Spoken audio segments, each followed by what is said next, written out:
our first speaker, I'd like to ask Brian Granshaw to come up. Brian's from Queensland, and I believe he's the first sugarcane farmer to be awarded a Nuffield Scholarship.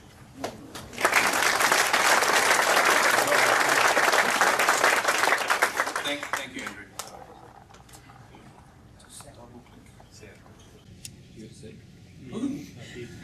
Good morning, everyone. As Andrew just said, my name is Brian Granshaw. I'm a 2012 Nuffield Scholar, and as Andrew also mentioned, I have the great privilege of being the first sugarcane farmer to be awarded a dedicated Nuffield Scholarship. So it's a great privilege, it's a great honour, and I thank Nuffield for that. I'd also like to thank my sponsors, Sugar Research and Development Corporation, that initiated this Nuffield Scholarship. So thanks again to them. The title of my Nuffield study was intercropping. Put simply, it's the growing of two different crops simultaneously. And that image that's on the screen there now is a Native American Indian, and they farm this way, so it's not a new concept. They farmed this way for hundreds of years, probably thousands of years, and they called this system the Three Sisters. They used to grow maize, beans, and pumpkin. The maize provided the trestle for the beans. The pumpkin provided the large leafy areas in the shade and the microclimate to keep the soil cool, to keep the crops growing. So as I said, I'm a sugarcane farmer. That's sugarcane. For anyone that hasn't seen it before, that's me in the office. That's 180 tonnes per hectare there. So as you can see, it's a fair mass. It's a big biomass. It's actually the crop that produces the largest biomass per hectare in the world. I am a sugarcane producer, but I really am a food, fibre and energy producer, because that's what we should be doing with this stuff. It sounds a bit weird saying that over here in Australia, but if you talk to the Brazilians or people overseas, they recognise the three benefits. Food is in sugar, fibre from the pith, from the gas, from the byproduct of sugar production, and energy from cogeneration and biofuels. So that's the potential for us as an industry, I believe. That's where we need to head. I farm with my father and my brother in a place called Dalbeg, North Queensland. Someone once told me it's not the end of the earth, but they reckon they can see it from there. I don't think that's very fair, but anyway. We've farmed there, I'm actually fourth generation in that area, so we've been doing it for a while. We farm a controlled traffic farming system. It's all GPS guided. We don't burn our crops, so there's a trash residue put in the soil every year, up to 20 tonnes per hectare of dry matter. We use legumes as a fallow break crop, and we minimum till. So soil is very important to us. It's also very important that irrigation, we're a fully irrigated system, and we have temperatures up to 42, 43 degrees in summer during the day. So our soil is our biggest asset, and we've gone along with this farming system to this point to protect our biggest asset. Places I travelled: New Zealand, Netherlands, United Kingdom, Canada, USA, Mexico. So I got a fair look around the joint. My global focus group. These guys were in for a bit of a shock, because as of December 2011, I didn't have a passport, never had a mobile phone, never been overseas. So these guys, I hope Jim didn't tell them all those things, but I have to say how proud I am to know every one of these people. It's such an honour to call you friends, and Nat was our only woman with us, and she complained less than half the guys, so she's a real trooper. There's one thing I've got to clear up. A lot of the guys were complaining about being woken up in the middle of the night, but you know, I shared rooms with all of them, and no one woke me up. I don't know what's wrong. Sugarcane is what I grow. My topic was intercropping. I could not find anywhere in the world that commercially grew sugarcane with any other crops. So that was a real issue for me. So what I had to do was look at places around the world that were growing a combination of crops together, and sugarcane wasn't one of them, but there wasn't anyone doing that. So the best I could find was people in Canada who were growing canola and field pea, and these guys were in Saskatchewan, Indian Head Research Station, actually just where Jim Halford lives, not far from where Jim Halford, Canadian scholar, is. And these guys have been doing scientific research into combinations of crops and the value of those crops on an economic basis, on a commercial basis. And what they found, a summary of what they found, is that if you had a 100 hectare field of a monocrop canola, you'd yield X amount. If you had a 100 hectare field of canola and field pea, you would actually need the same 115 hectares of a monocrop to yield the same amount. So the combination of the two crops produced a land equivalent ratio of 15% better. So what that for me as a sugarcane farmer from North Queensland validated the fact that there is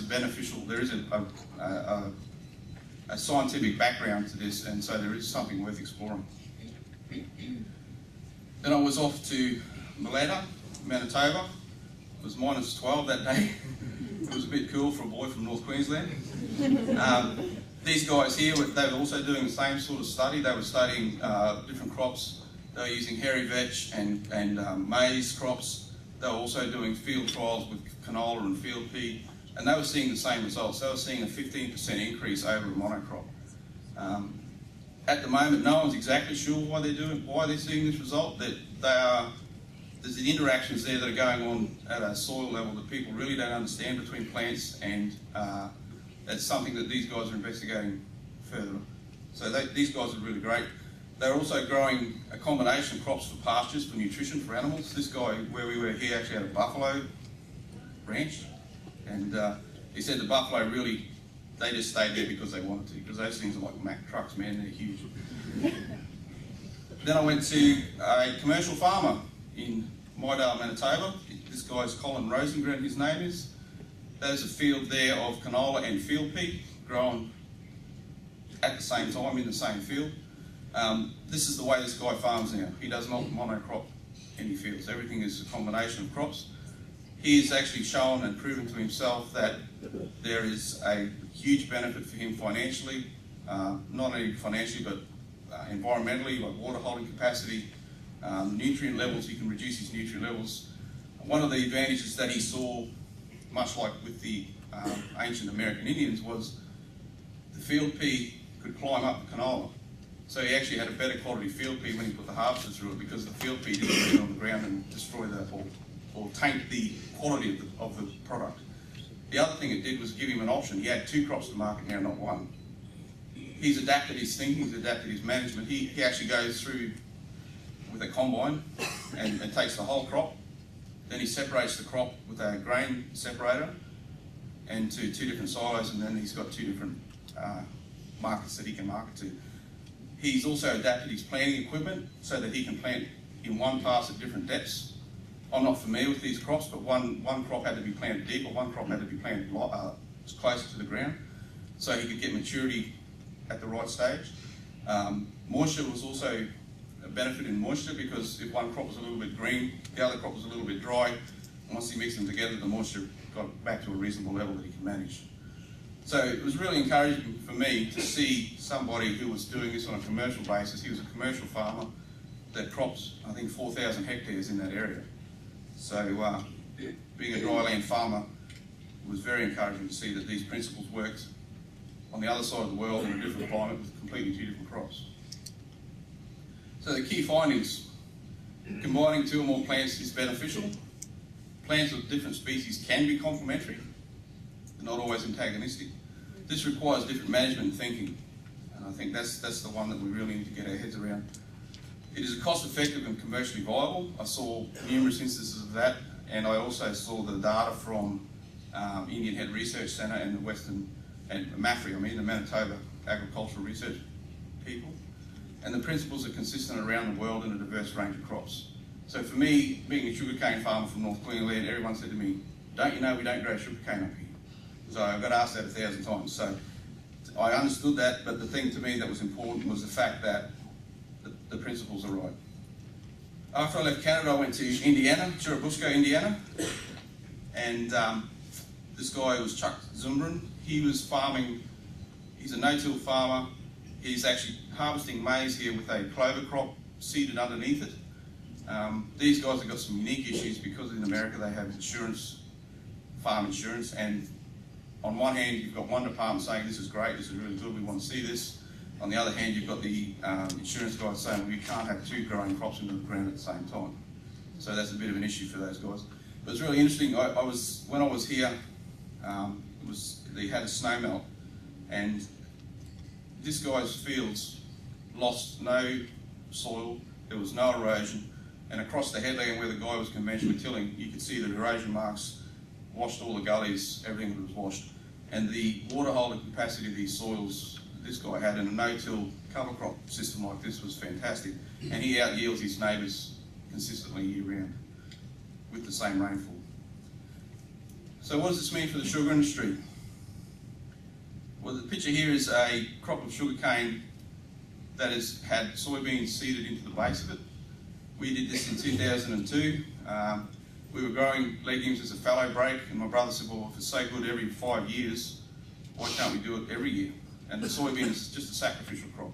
It's just to add some diversity, to help with the biota, to change soil structure. You've got different root depths, different root structures. So we thought, well, we'll give it a go. And one of the outcomes from my Nuffield scholarship, from my Nuffield research, is that just Tuesday before I got on a plane, I was at a meeting with people from the University of Queensland who have we have now got a 3-year funding project, research project into companion cropping with sugarcane and legumes at 3 sites in Queensland. So if there's any new people in the room who say, well, what could I get from Nuffield? That's just one small thing it's taken me 10 years, and Nuffield's helped me achieve that.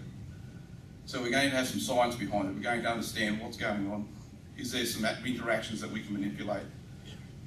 Some of the biggest benefits for this intercropping was that, just as I showed in the first slide with the American Indians, the soybeans have formed a canopy.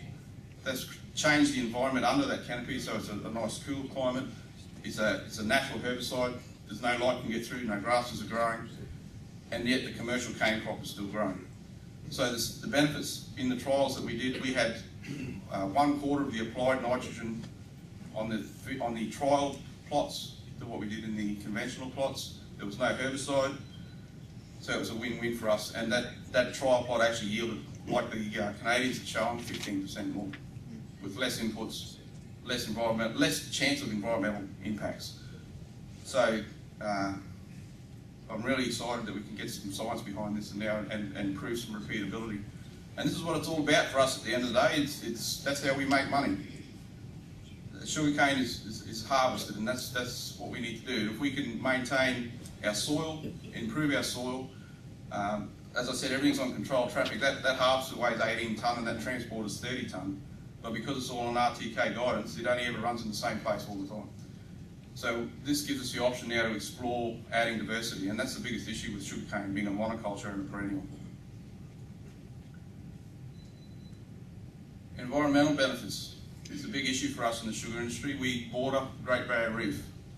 So the east coast of Queensland is where the sugar is produced, the sugarcane produced, and farming practices have been come under scrutiny.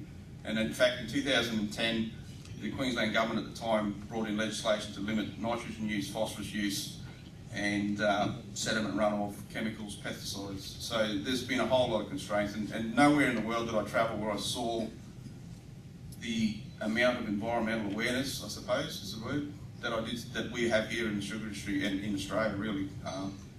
So that's a big impost, and that's a big consideration that we need to understand that the community, you know, the Great Barrier Reef is the 7th wonder of the world. You know, we have to look after it, so we have to be responsible.